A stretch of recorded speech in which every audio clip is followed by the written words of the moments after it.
At this time, the microphones are open for public comments to those who have signed in prior to the session. Each statement made by a participant shall be limited to 3 minutes in duration.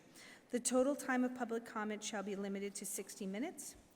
No individual is able to yield their time to another individual. All statements shall be directed to the presiding officer. No participant may address or question the board members individually. Each speaker shall comply in all respects with Board Policy 9322. The following rules shall apply. Time limits will be strictly enforced. No personal attacks on individuals or naming of individuals, no vulgar or indecent language. A person may address the board no more than once during a single meeting. Comments will not be debated. Any person in violation of the policy will be warned and their comments terminated if needed. As a reminder, this is a meeting of the board in public, not a meeting of the public.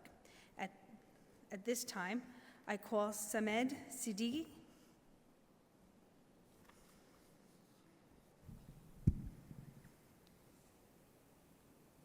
Good evening. My name is Samad Siddiqui. My wife and I are the parents of a child with multiple disabilities who has been educated through this district, placed out of district for the last 3 years. 3 minutes isn't enough to tell you our whole story.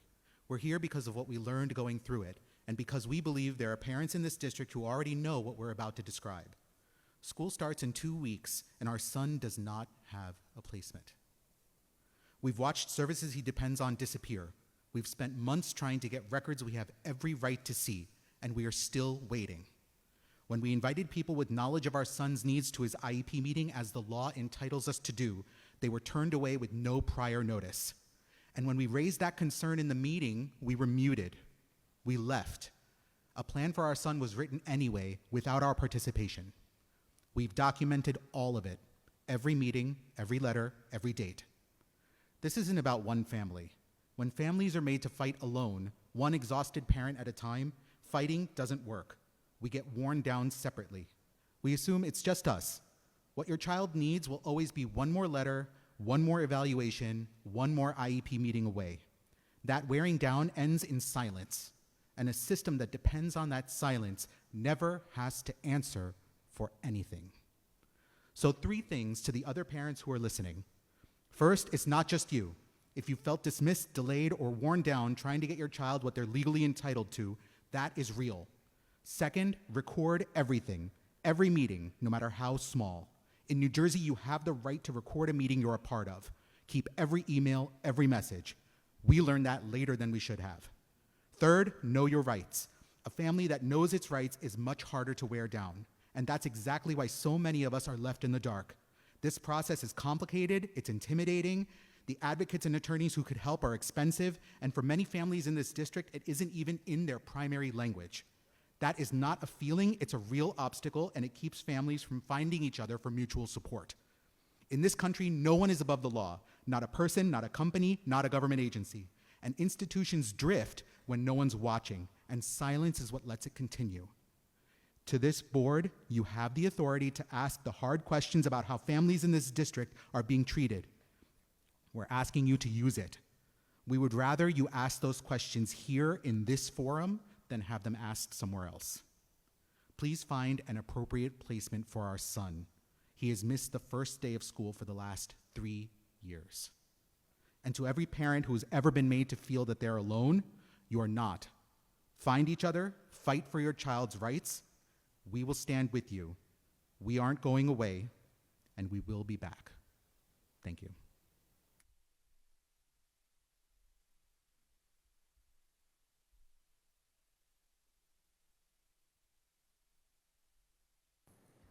Dr. Patty Galante.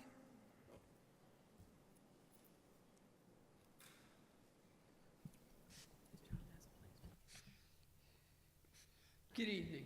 Good evening. Just so that everyone understands, Ms. Galante has a breathing machine, and I have added a few extra seconds to her speaking time. Thank you. I'm extremely concerned about the Special Services Parents notification that families received at 10:05 p.m. last night regarding changes to self-contained special ed programs locations for the 2006-2007 school year. The notice states that the program location for some students has changed. Not that the district is considering a change, not that the parents will be part of a discussion about a proposed change. The change has already been made, while families have not even received the individual letters telling them where their child will be going. That should concern every member of this board. The district cited in that memo the New Jersey Least Restrictive Environment Regulation from the Administrative Code. But LRE is not simply about putting a child in a school closer to home or creating a more efficient bus route. Placement decisions must be based on the individual needs of the child and that child's IEP. Transportation efficiency may be desirable, but it cannot become the driving force behind special ed placement decisions. Parents deserve to know who made these decisions. Was each child's IEP reviewed? Was each child's IEP team involved? I think they forgot the parents as part of that team. Was each child's IEP team involved? Were parents involved? I don't think so. Were the students' individual educational, behavioral, medical, communication, and related services needs considered before deciding which children would be moved? What else is changing besides the address of the school? Will staffing ratios remain the same? Will students have the same related services, the same supports, the same opportunities for interaction with non-disabled peers? Will children who struggle with transition be moved away from teachers, staff members, and environments where they finally began to develop consistency and trust? Those are not minor details. For children with significant disabilities, they can determine whether a placement is appropriate at all. Families received a general announcement late at night, shortly before school started, and were told placement letters would come later. I am asking the board tonight to require the administration to explain publicly how these decisions were made, what criteria were used to select students for relocation, what safeguards are being put in place. Most importantly, I'm asking the district to stop excluding parents from the IEP process. Parents are members of the team. They are not just deserving of a seat at the table. They are required members of the IEP under the law. They shouldn't be involved before decisions affecting their children's education are made, not after. Thank you. Thank you, Mrs. Galante. Case on Little?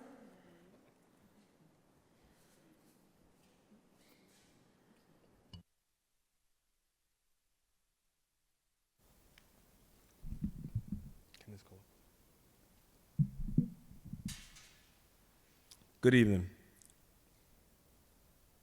Good evening. Do you mind saying it back? I didn't hear you. Your mic's off. Thought I was in a room with myself again. So No, you're not in the room by yourself. We're here, but our mics are off. now I can hear you. So thank you. Perfect. Your mic wasn't on the first time. And I'm going to turn my mic off if that's okay with you. Perfect. Can you restart my time? Yes, we will restart your time. Can you see it? It's not 3 minutes. They're Can you see it? restarting it. Oh, perfect. All right. You're very reactive tonight. Yes, I am, because I'm here to work.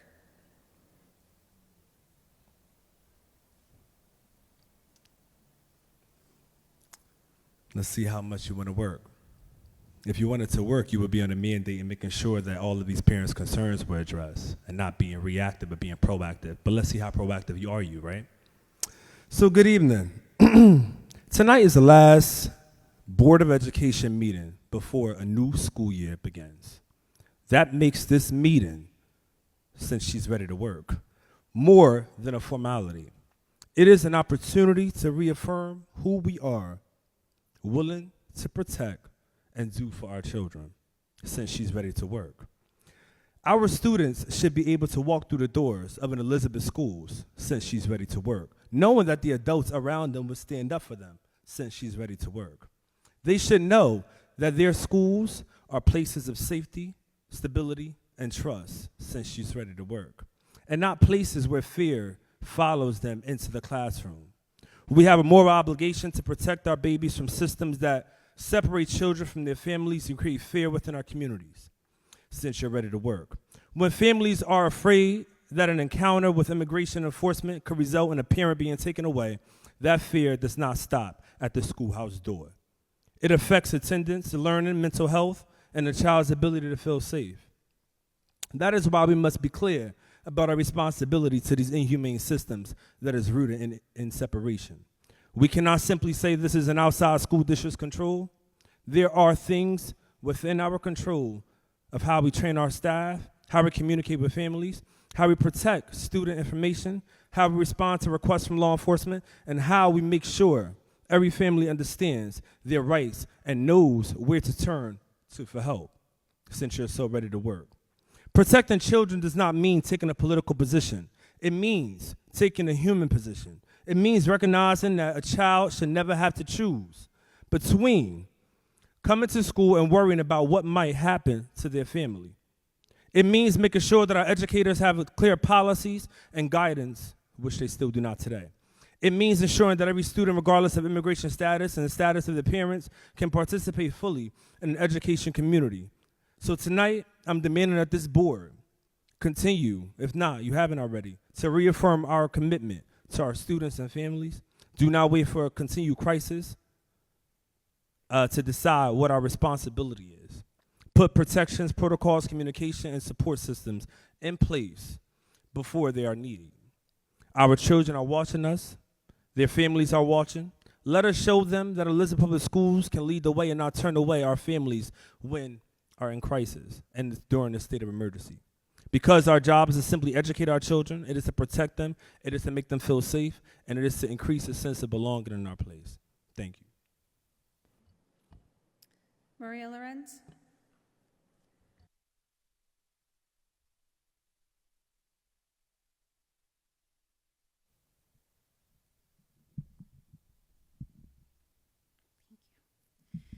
Good evening. I'm speaking tonight on behalf of our special education students and families regarding systemic violations of federal IDEA and NJAC 6A14. Earlier this week, families of children in self-contained programs received a late-night memo announcing unilateral placement and building changes for the upcoming school year. The district cited administrative convenience, grade reconfigurations, newly opened rooms, which were trailers, according to Ms. Hugelmeyer, and bus route efficiency. Let me be clear. Special education placement cannot be decided by a blanket memo. There were several legal violations in this memo. Illegal placement decisions, stripping parental rights. The parent is a part of the IEP team. Educational placement is strictly an IEP team decision. Parents are mandatory, equal partners. Moving students outside a convened IEP meeting violates federal law. Misuse of least restrictive environment, which relates to NJAC 6A14-4.2. LRE is not a logistical tool to balance your building capacity or to optimize your bus routes. LRE must be an individualized clinical determination based on the child's unique needs. Denial of prior written notice. A mass email is not legal notice. Parents are entitled to individualized written prior notice detailing the specific evaluation used, alternatives rejected, and reasons for such change. I will be very clear. I understand there's many parents in this district that are disturbed by this news. Elizabeth Parent Students Care, Patty Gallant, myself, and Christina Morera are prepared to help parents in this district. The district cannot move your child if you file for mediation because then it becomes a stay put. So we are prepared to upload a blank template for the parents that want to go into mediation and maintain their position and their child's placement until a proper IEP is convened. We are prepared.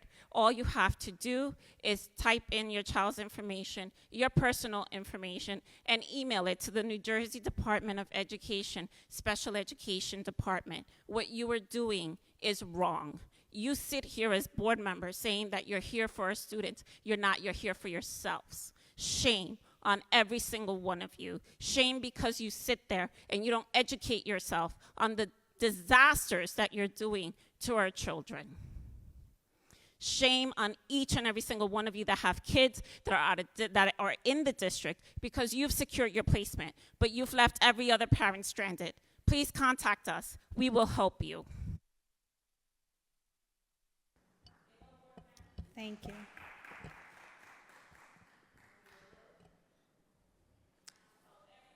At this time, our superintendent of schools will present the community updates. I would ask that you be respectful.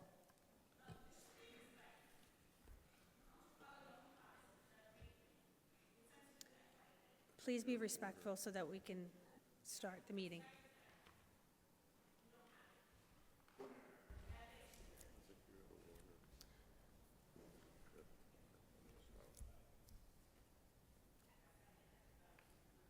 Yes.